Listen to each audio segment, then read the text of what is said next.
अस्सलाम वालेकुम अज़ीज़ तलबा।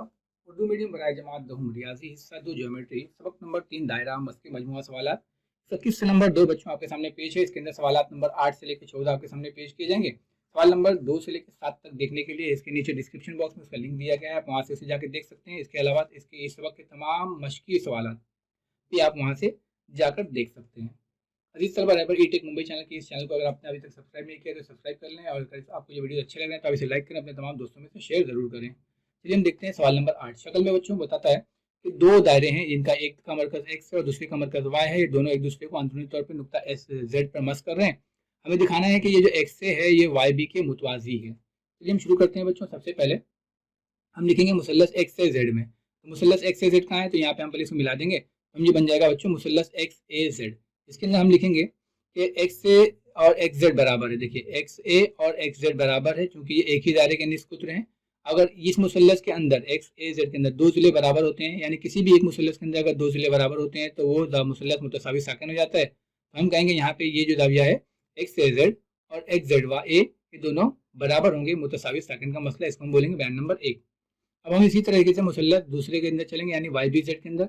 मुसल्लस वाई बी जेड के अंदर बच्चों यहाँ पर भी हम लिखेंगे कि वाई बी बराबर वाई जेड है। देखिए बड़े दायरे के अंदर वाई बी और वाई जेड बराबर है, ये भी एक ही दायरे के निस्कुत हैं। उस बुनियाद पे हम कह सकते हैं कि इसका भी वाई बी जेड यानी ये जाविया और वाई जेड बी ये जाविया दोनों बराबर हैं, एक ही मुतसावी साकिन के मुसल्लस का मसला। अब हम देखेंगे कि ये जो वाई जेड बी था, ये वाई जेड बी और ये छोटे मुसल्लस में एक्स जेड ए, दोनों एक ही जाविये हैं। देखो बच्चों, खाली जो शुआ है वो लंबी हो गई। देखिए यहाँ पे एक्स जेड ए यानी जेड पे जाविया बन रहा है, और वाई जेड बी यानी ए पे जाविया बन रहा है, जेड पे जाविया बन रहा है।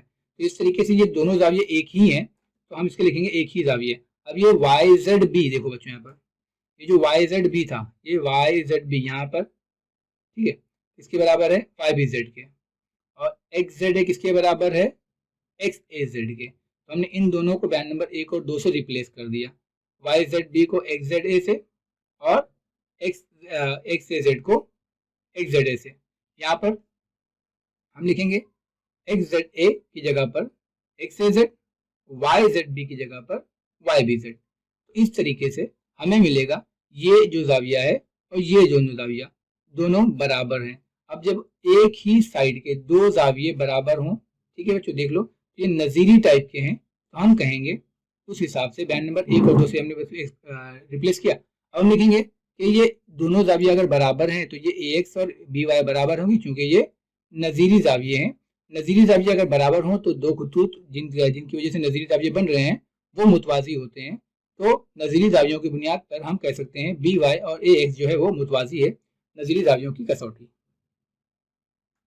सवाल नंबर 9 बच्चों, बाजू में दी हुई शक्ल में ओ मरकज वाले दायरे को खत एल नुक्ता पी पर मस करता है। नुक्ता क्यू ओ पी का वस्ती नुक्ता है। यहाँ पे ध्यान देने की बात ये बच्चों, ये जो नुक्ता क्यू है ये उस ओ पी का वस्ती नुक्ता है। एक एल है जो दायरे को पी पे मस कर रहा है। आर एस जो है वो एल के मुतवाजी है।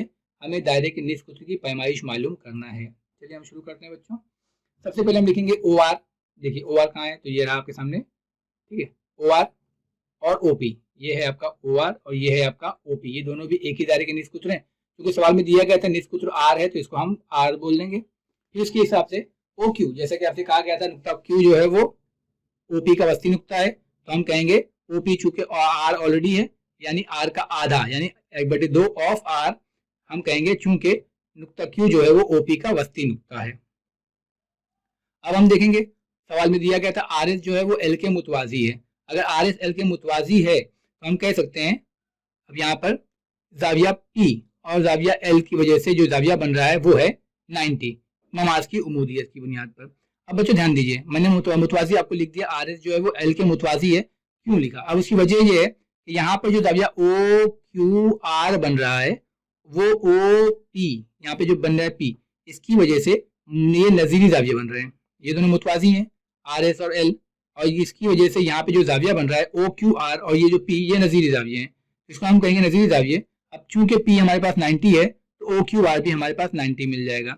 अब अगर ओ क्यू आर ये 90 है तो हम कह सकते हैं ओ क्यू जो है वो आर एस पर उमूद है, तो हम कहेंगे इसलिए ओ क्यू आर एस पर उम्मीद है। अब अगर यहाँ पर ये उम्मीद हो गया तो हम कह सकते हैं कि ओ क्यू जो है उम्मीद है, तो फिर ओ क्यू क्या कर रहा है, आर एस की तकसीम कर रहा है, यानी क्यू आर और क्यू एस जो होंगे हाफ ऑफ आर एस होंगे। ठीक है, मवाद मरकज से वित्र पर खींचा गया उम्मीद की बुनियाद पर। अब क्यू आर और क्यू एस अगर आधा है आर एस के, तो आर एस हमारे पास 12 है, तो हम 12 लिख देंगे, इसको तकसीम कर देंगे तो हमें मिल जाएगा क्यू आर और क्यू एस 6, यानी कि ये क्यू आर और ये जो क्यू एस है ये हमारे पास 6 मिल गए। अब हम लिखेंगे मुसल्लस ओ क्यू आर के अंदर। अब हमारे पास मुसल्लस ओ क्यू आर के अंदर फिसागोरस का मसला लगाएंगे, हमें निस्फ कुत्र मालूम करना है, तो यहाँ पे हम फिसागोरस का मसला लगा देंगे तो और उसके अंदर कीमत रख देंगे। तो अब हमारे पास ओ आर है, ओ आर की जगह पे हम आर लिखेंगे। ओ क्यू हमने यहाँ पे बैन नंबर 2 में हाफ ऑफ आर लिया था, यानी R/2, और क्यू आर हमें यहाँ पे मिल गया 6, तो हमने कीमतें लिख दी। अब हम इसका मुरब्बा कर देंगे बैन नंबर 1 और 2 से, तो अब आर का मुरब्बा 8, 2 का मुरब्बा 4, 6 का मुरब्बा 36। अब बटे में 4 है, हम क्या करेंगे, 4 हटाने के लिए तरफैन को 4 से ज़रब कर देंगे। अब जब तरफैन को 4 से ज़रब करेंगे तो ये 4 यहाँ आएगा 4r² और ये 4 36 से ज़रब होगा तो 144। अब ये r² यहाँ बचेगा, r² यहाँ लेफ्ट साइड में आके माइनस हो जाएगा, तो ये हो जाएगा 4r² माइनस r², तो ये बचेगा 3r² बराबर 144। अब 3r² में से ये r3 है, ये 144 के बटे में जाके तकसीम होगा तो 48 मिलेगा। अब r² का जज़्र मुरब्बा करेंगे तो 48 किसी का मुरब्बा नहीं है, तो ये रूट में चले जाएगा जज़्र मुरब्बा करने पर। अब 48 के हम टुकड़े करेंगे तो हमें मिलेगा 16 3 48, 16 चूंकि 4 का मुरब्बा है इसलिए 16 बाहर आ जाएगा, तो हमें मिलेगा 4√3। तो हम लिख सकते हैं दायरे का निस्फ कुत्र 4√3 सम है। सवाल नंबर 10, शक्ल में सी में दायरे का कुत्र ए बी है, ये कुत्र ए बी है। दायरे का ममास पी क्यू है जो दायरे को नुक्ता टी पे मस करता है। ए पी उम्मीद है पी क्यू पर, बी क्यू भी उम्मीद है पी क्यू पर। हमें दिखाना है कि सी पी, यहाँ से जो खत खींचेंगे सी पी और ये सी क्यू बराबर है। चलिए हम देखते हैं सवाल में। सबसे पहले हम देखते हैं ए पी उम्मीद है बी क्यू पर, ठीक है, पी क्यू पे दिया हुआ है। उसी तरीके से बी क्यू उम्मीद है पी क्यू पे, ये भी दिया हुआ है। और हम क्या करते हैं, सी टी उम्मीद खींच देते हैं पी क्यू पर। सी टी हमने उम्मीद खींचा पी क्यू पर, क्यों, ये ममास की उम्मीदियत है बच्चों। ममास और तमासी नुक्ते जहाँ पे मिलते हैं, तमासी नुक्ता और निस्फ को, तो वो ममास होता है, तो ये भी उम्मीद है। अब अगर एक ही बेस पर सब पी क्यू पर ही उम्मीद है, देखिए ए पी भी, सी टी भी और बी क्यू भी तीनों पी क्यू पर उम्मीद है, इसका मतलब हम कह सकते हैं कि आपने पढ़ा होगा मुतनासिबत के बुनियादी मसले के इतलाक में, अगर एक ही बेस पर कोई 3 चीजें उम्मीद होती हैं तो वो मुतवाजी होती हैं। तो हम लिख सकते हैं ए पी सी टी और बी क्यू तीनों मुतवाजी है, इसे कहेंगे बैन नंबर 1 और 2 और 3 से। अब अगर ये तीनों मुतवाजी हैं तो हम लिख सकते हैं यहाँ से P T upon T Q A C upon C B के बराबर है। ये मुतनासिबत के बुनियादी मसले का इतलाक है, यानी इसको हम दूसरा नाम इसका ये भी है 3 मुतवाजी हायल कतात का मसला। यानी 3 खतूत अगर मुतवाजी हों तो उनके जो साइड के जो अजला होते हैं उनके रेशियो जो है वो बराबर होते हैं, यानी तनासुब में बराबर होते हैं। तो अब इस बुनियाद पर अब हम जानते हैं कि ए सी, देखो बच्चों यहाँ ए सी और बी सी ये क्या है, एक ही दायरे के निस्फ कुत्र, दोनों सेम होंगे। तो यहाँ पे ए सी और सी बी दोनों सेम है, तो ये कट जाएंगे, हमें मिलेगा P T upon T Q बराबर 1/1। ठीक है, अब पी टी बराबर टी क्यू, यहाँ पर जब ए वन मिलेगा तो तरफ हो जाएगा पी टी ए का पी टी, टी क्यू ए का टी क्यू, यानी हमें मिल गया पी टी और टी क्यू बराबर। अब हम आगे बढ़ते हैं। अब यहाँ पर मुसल्लस सी टी पी और सी टी क्यू लेंगे। देखिए यहाँ पे मुसल्लस सी टी पी और सी टी क्यू हमने बना दिया, सी पी और सी क्यू को मिला दिया। अब यहाँ पर हम लिखेंगे सबसे पहले सी टी और सी टी, है ना, सी टी बराबर है, दोनों के अंदर है, ये मुश्तरक जिला है। फिर हम लिखेंगे मुसल्लस जिला पी टी बराबर टी क्यू, ये हमारे पास बैन नंबर 4 से आ गया, इसका जिला पी टी, इसका जिला टी क्यू बैन नंबर 4 में बराबर मिला हमें। और फिर हम लिखेंगे जाविया सी टी पी और सी टी क्यू बराबर है, ये ममास की उम्मीदियत की वजह से कायमा है। अब हम दो मुसल्लस को मुतमासिल दिखाने के लिए हमारे पास 3 चीजें मिल गई, हम लिख सकते हैं मुसल्लस सी टी पी और सी टी क्यू मुतमासिल है। अब चूंकि इसमें 2 जिला और 1 जाविया है, और जो 2 जिले हैं वो आप देख रहे हैं यहाँ पे, एक जिला ये है एक जिला ये है, तो जिल जा आजमाइश की बुनियाद पर, सॉरी ये कॉमन जिला है, ये बीच में जाविया है और ये एक जिला है, तो हम लिखेंगे जिल जा जिल आजमाइश। ठीक है, 2 जिलों के बीच में जाविया है इसलिए जिल जा जिल आजमाइश। अब जब 2 मुसल्लस मुतमासिल हो जाता है तो उसके तमाम अजला और तमाम जाविये भी मुतमासिल होते हैं, तो उस बुनियाद पे हम लिखेंगे इस मुसल्लस का जिला सी पी यानी कि कता सी पी और इस मुसल्लस का जिला सी क्यू यानी कि कता सी क्यू बराबर है। जैसा कि हमें सवाल में पूछा गया, तो हम लिखेंगे कता सी पी बराबर है कता सी क्यू के। मुतमासिल मुसल्लसों के नजीरी अजला। सवाल नंबर 11 बच्चों, 3 सम निस्फ कुत्र वाले 3 दायरे खींचे जिनके मरकज एबीसी हैं, इस तरह के हर दायरे का 2 दायरे को मस करता है। देखिए बच्चों ये कंस्ट्रक्शन है, यानी कि सबक नंबर 4 का सवाल है, इसे सबक नंबर 3 में दे दिया गया है। तो अब यहाँ पे इसे हम कैसे हल करेंगे, तो हम इसे जब चूंकि इसने कहा है कि दो दायरे एक दूसरे को बैरूनी तौर पे मस्क करते हैं, उस जाब्ते का इस्तेमाल करना है। तो सबसे पहले हम क्या करेंगे, चूंकि हर दायरे का निष्कुत्र 3 सम है, तो अब एक दायरे का निष्कुत्र 3 सम है, दूसरे दायरे का निष्कुत्र 3 सम है, यानी इन दोनों दायरों के मरकजों का दरमियानी फासला जो होगा वो 6 सम हो जाएगा। तो हम लिखेंगे बैरूनी तौर पर मस्क करने वाले दायरों के मरकजों का दरमियानी फासला, दोनों दायरों के मरकजों के दरमियान में फासला होगा 2 निष्कुत्र यानी 3 जमा 3। तो हम लिखेंगे बैरूनी तौर पर मस्क करने वाले जो दायरे हैं वो उनके मरकजों के दरमियान का फासला 6 सम हो जाएगा। तो पहले हम क्या करेंगे, एक दायरा खींचने के लिए पहले हम मरकज ए ले लेंगे, 3 सम लेकर पहले हम एक दायरा खींच लेंगे। तो ये हो गया पहला एक दायरा। क्या करेंगे, 6 सम का एक खत खींचेंगे नुक्ता ए से और उस पॉइंट को नाम देंगे बी। अब चूंकि दायरा ए के अंदर, ए मरकज वाले दायरे के अंदर जो हिस्सा आ गया ये है 3 सम, ठीक है बच्चों, ये हो गया 3 सम। अब जो बाहर है वो भी 3 सम है। तो अब क्या करेंगे, प्रकार की नोक को यहाँ पर रखकर पेंसिल की नोक को यहाँ तक, ये भी बाहर का 3 है, यहाँ पर नाप कर यहाँ पर हम फिर एक दायरा बना देंगे। तो ये हो जाएगा 2 दायरा, ठीक है। दोनों दायरे एक दूसरे को मस्क कर रहे हैं। अब हर 2 दायरा कम से कम, हर दायरा 2 दायरे को मस्क करना चाहिए, यानी अब जो तीसरा दायरा बनेगा वो ए को भी मस्क करना चाहिए और बी को भी मस्क करना चाहिए। अब हम क्या करेंगे, प्रकार की मदद से ये जो 6 सम है, 6 सम लेकर, है ना, प्रकार की मदद से 6 सम लेकर पॉइंट सी सर्च करेंगे, यानी यहाँ से 6 सम का एक खत खींचेंगे और यहाँ से एक खत 6 सम का खींचेंगे, यहाँ से भी 6 सम, ठीक है। अब ये जो 6 सम खींचने के बाद जो पॉइंट मिलेगा वो पॉइंट सी होगा और पॉइंट सी से हम क्या करेंगे, एक दायरा और खींच देंगे इस तरीके से।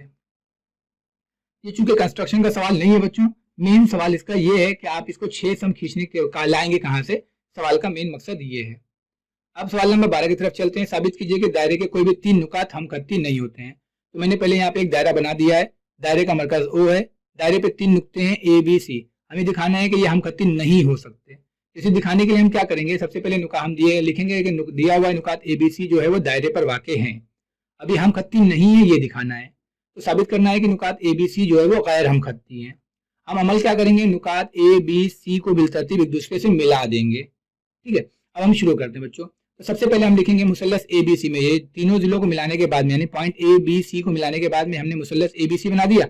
अब मुसल्लस ABC बनाने के बाद में हमने इसके तीनों जावियों को जमा कर दिया, यानी जाविया A, जाविया B, जाविया C। तो हमें मालूम है मुसल्लस के तीनों जावियों को जमा करते हैं तो 180 आता है। तो ये हो गया मुसल्लस के जावियों की पैमाइश। अब हम चूंकि बच्चों यहाँ ध्यान दो, अब यहाँ जो बताने जा रहा हूँ, जाविया A और जाविया C एक लाइन में है, एक खत पर है, तो B जो है वो अलग है। हमको दिखाना ये है कि अगर B भी इनके लाइन में है, एक खत पर है, तो ये हमखत्ती है। अगर ये उसी खत पर नहीं है तो ये हमखत्ती नहीं है। तो हम सबसे पहले B को ले लेते हैं। अब चूंकि जाविया A, जाविया B, जाविया C तीनों को मिलाकर 180 है, यानी A भी 180 से छोटा है, B भी 180 से छोटा है और C भी 180 से छोटा है, क्योंकि तीनों को मिलाकर 180 आ रहा है। अब ये ध्यान रखें। तो मैं एक बयान लिखूंगा यहाँ पे, इसका मतलब ये हो गया कि जाविया B जो है वो 180 से छोटा है। अब अगर B जो है वो 180 से छोटा है तो इसका मतलब ये हो गया कि, यहाँ ध्यान दो, अगर B जो है वो 180 से छोटा है, 180 से B, अब ये जो B है यहाँ पे अकेला जाविया है, देखो बच्चों यहाँ पे एक ही जाविया है B। अब यहाँ पर OB की वजह से इस B के 2 हिस्से हो गए, यानी ABO और CBO। चूंकि 180 से B छोटा है, यानी कि मैं लिख सकता हूं ABO और CBO जो है वो 180 नहीं है, ठीक है बच्चों। अब चूंकि A और C मैं पहले बताया आपको कि ये एक लाइन में है, सिर्फ B का सवाल है कि अगर B भी हमखत्ती है, मतलब A और C के लाइन में अगर B है तो ये 180 होना चाहिए, क्योंकि हमखत्ती जाविये 180 के होते हैं। अब अगर चूंकि ये दोनों जाविये ABO और CBO दोनों मिलाकर 180 नहीं हो रहा है, तो हम कह सकते हैं कि नुकात A, B और C से बनने वाले जाविये खत्ती जोड़ी के नहीं है। अब अगर ये खत्ती जोड़ी के नहीं है तो इसका मतलब नुकात ABC हमखत्ती नहीं है। अगर हमखत्ती होते तो वो एक लाइन में होते, एक लाइन में होते तो 180 होता, 180 होता तो ABC एक लाइन में होते, ठीक है बच्चों। तो अगर चूंकि इन दोनों की पैमाइश का मजमूआ 180 नहीं है, यानी ABC एक लाइन में नहीं है, तो जैसे कि सवाल में था कि कोई भी दायरे पर कोई भी 3 नुक्ते, दायरे पर वाकई कोई भी 3 नुक्ते हमखत्ती नहीं हो सकते, यहाँ पे प्रूफ हो जाता है। सवाल नंबर 13 के अंदर काफी सारे सवाल आते हैं बच्चों आपको शक्ल में, जैसा कि आपको दिया गया है, ठीक है। तो अब मैं इसे साबित करने की कोशिश करता हूँ। चलिए हम एक एक करके सवाल लेते हैं। पहले यहाँ पे सवाल मैंने वापस से आपको लिख दिया है, अब इसे हम हल करने की कोशिश करते हैं। जैसे सबसे पहले ये जो शक्ल है इसके अंदर सवाल दिया गया है TAQ और TSQ की पैमाइश मान कीजिए। अब बच्चों यहाँ देखिए टी ए क्यू और टी एस क्यू मैंने लिखा 180 है, क्यों 180 यहाँ देखिए, तो ये हो गया टी ए क्यू, ये जाविया यहाँ पर जो ए पी बन रहा है, और ये हो गया टी एस क्यू। तो यहाँ पे देखो तो ये जाविया और ये जाविया, चूंकि टी ए क्यू एस एक मुस्तकीमुल मुहीत ज़ुरबतुल अदला है, और हमें पता है मुस्तकीमुल मुहीत ज़ुरबतुल अदला के मुकाबिल के जाविये मुतम्मिम होते हैं, तो टी ए क्यू और टी एस क्यू आमने सामने के जाविये हैं, ये हो जाएंगे 180 के। हम लिखेंगे मुस्तकीमुल मुहीत ज़ुरबतुल अदला के मुकाबिल के जाविये। ठीक है, ये हो गया हमारा पहला सवाल। फिर दूसरा सवाल कहता है जाविया ए क्यू पी के मुतमासिल जाविया कौन सा है। अब हम देखते हैं ए क्यू पी। ठीक है बच्चों, ए क्यू पी कहाँ पर है, तो ध्यान दें, ए क्यू पी, ठीक है, ये जाविया है, पहले यहाँ देख ले। तो मैं लिखता हूँ ए क्यू पी किसके किसके बराबर है, ए एस क्यू और ए टी क्यू। अब देखिए यहाँ पे ए क्यू पी ये रहा, ए एस क्यू, अब देखिए ए एस क्यू यहाँ रहा, और मैंने लिखा ए टी क्यू ये। अब क्यू बराबर है, तो हम ध्यान दें बच्चों, हम इसकी वजह लिख रहे हैं मुश्तरिक मकतूआ कौसैन भी कह सकते हैं, और इसे कह सकते हैं मुखालिफ कतई दायरा के जाविये। इनकी दोनों वजह लिखी, मैंने खाली इसलिए लिखा ताकि आपको समझ में आ जाए कि इनके मकतूआ कौसैन जो है मुश्तरिक हैं। अब ध्यान दें, देखिए ए क्यू पी इसका मकतूआ कौस ए क्यू, फिर ए एस क्यू इसका मकतूआ कौस ए क्यू, और ए टी क्यू इसका मकतूआ कौस ए क्यू, यानी ये तमाम जाविये हाफ ऑफ ए क्यू के बराबर हैं। तो हम वो कौस नहीं लिख रहे हैं, तो यानी कि ये तीन तमाम जाविये बराबर हैं, यानी कि ए क्यू पी बराबर ए एस क्यू बराबर ए टी क्यू मुश्तरिक मकतूआ कौसैन या मुखालिफ कतई दायरा के जाविये। तीसरा सवाल है हमारे पास क्यू टी एस किसके बराबर है। अब देखते हैं क्यू टी एस, हमने लिखा क्यू टी एस जो है क्यू ए एस और एस क्यू आर के बराबर। अब देखिए यहाँ पे क्यू टी एस ये रहा जाविया क्यू टी एस, फिर ये रहा जाविया क्यू ए एस, और ये रहा जाविया एस क्यू आर। सेम देखिए बच्चों, है ना, Q T S, Q A S और एस क्यू आर, इनका तीनों का भी तमाम का मकतूआ कौस क्यू एस है, तो यहाँ भी लिखेंगे हम मुश्तरिक मकतूआ कौसैन। ठीक है, तीसरा सवाल भी है। अब हम चौथा सवाल की तरफ चलते हैं। चौथा सवाल है हमारे पास, अगर टी ए एस 65 है ना, टी ए एस यानी कि टी ए एस ये जाविया अगर 65 है और एस क्यू आर 58 है, एस क्यू आर ये वाला जाविया 58 है, तो ए टी एस मालूम कीजिए, ए टी एस। अब सबसे पहले हम लोग चलते हैं टी क्यू एस बराबर टी एस। अब देखिए यहाँ पे टी क्यू एस ये रहा आपके सामने टी क्यू एस और टी ए एस ये दोनों। ठीक है, देखिए बच्चों T A S T Q S क्यों बराबर है, क्योंकि इन दोनों का मकतूआ कॉस सेम है और ये दोनों एक ही कॉस पे बन रहे हैं, इसलिए हम कहेंगे एक ही कॉस के कॉसी जाविये। ठीक है, एक ही कॉस के कॉसी जाविये बराबर होते हैं, तो टी ए एस और टी क्यू एस बराबर। अब हम आगे चलते हैं, टी क्यू एस आपको पहले दे दिया है 65। ठीक है, यहाँ सवाल भी देख लीजिए, टी ए एस दिया है 65, टी ए एस बराबर 65, तो टी ए एस की जगह पे 65, तो हमें मिल गया टी क्यू एस भी 65 है। अब टी क्यू एस हम लिखेंगे इसके बराबर है half of cos T S. T S यानी क्यू के सामने कौन है, टी एस, और टी एस क्या होगा, आधा होगा, टी एस का आधा टी क्यू एस होगा। कौसी जाविये का मसला हम लिखेंगे, कौसी जाविया मतलब क्या है, कौसी जाविया अपने मकतूआ कॉस का निस्फ होता है, तो ये जो टी क्यू एस जाविया है ये वाला, ये अपने मकतूआ कॉस यानी टी एस का आधा होगा। अब ऑलरेडी हमें पता है टी क्यू एस कितना है 65, तो ये जो 2 है वो 65 के साथ जाके ज़रब हो जाएगा, तो यहाँ टी क्यू की जगह 65 और ये बटे वाला 2 यहाँ पे आ जाएगा, तो हमें मिल जाएगा टी एस बराबर 130। हमें टी एस पूछा नहीं है, अभी हमने टी एस मालूम कर लिया, टी एस जो है वो 130 है। ठीक है बच्चों, मेजर कॉस टी एस। अब टी क्यू एस हमारे पास हो गया, ये था चौथा सवाल। ठीक है, T Q S cos T S cos T S. अब पांचवें सवाल की तरफ चलते हैं, ए क्यू पी अगर 42 है, ए क्यू पी देखिए ए क्यू पी ये वाला जाविया यहाँ रेड पॉइंट है 42 है, एस क्यू आर ये वाला जाविया अगर 58 है, तो ए टी एस ये जाविया पूछा यहाँ से लेके यहाँ तक वाला। ठीक है, हम लिखते हैं सबसे पहले ए क्यू पी, यहाँ पे देखिए ए क्यू पी ये जाविया, फिर ए क्यू एस यानी कि यहाँ से लेकर यहाँ तक ये जाविया, और एस क्यू आर ये जाविया, यानी तीनों जाविया हम खत्ती जाविया हैं ये। ठीक है, तो तीनों खत्ती जोड़ी जाविया। अब हम लिखते हैं इसकी कीमत, तो हमारे पास ए क्यू पी दिया था 42, एस क्यू आर दिया है 58, इन दोनों को जमा करेंगे और 180 में से माइनस कर देंगे, तो 58 और 42 100, ये 100 राइट हैंड साइड में जाके माइनस हो जाएंगे, तो हमें ए क्यू एस मिल जाएगा 80। तो अब हमें ए क्यू एस, अभी जैसे मैंने पहला सवाल हल किया था कि मुकाबले के जाविये मुतम्मिम होते हैं, तो अभी अगर ये ए क्यू एस ये जाविया हमें मिल गया है तो ए टी एस मिलना आसान है। तो हम लिखेंगे जाविया ए क्यू एस जमा ए टी एस बराबर 180, जैसा मैंने पहले बयान लिखा था, मुस्तकिल के मुकाबले जावी मुतमी होते हैं। तो ए क्यू एस जमा ए टी एस बराबर 180, ए क्यू एस की जगह पे 80, ए टी एस नहीं पता, 80 राइट साइड में जाके माइनस हो जाएगा तो मिलेगा ए टी एस बराबर 100। सवाल नंबर 14, ठीक है बच्चों। कहता है मुतसला शक्ल में ओ मरकज वाले दायरे कथा पी क्यू और आर एस मुतमासिल है। यहाँ पे दो वित्र हैं यानी पी क्यू और आर एस मुतमासिल हैं, जबकि जाविया ओ जो है ये पी ओ आर 70 है और ये जो आर एस है ये 80 है। तो हमें पूछा है पहले कॉस पी आर, फिर कॉस क्यू एस, फिर कॉस क्यू एस आर। ठीक है, शुरू करते हैं बच्चों।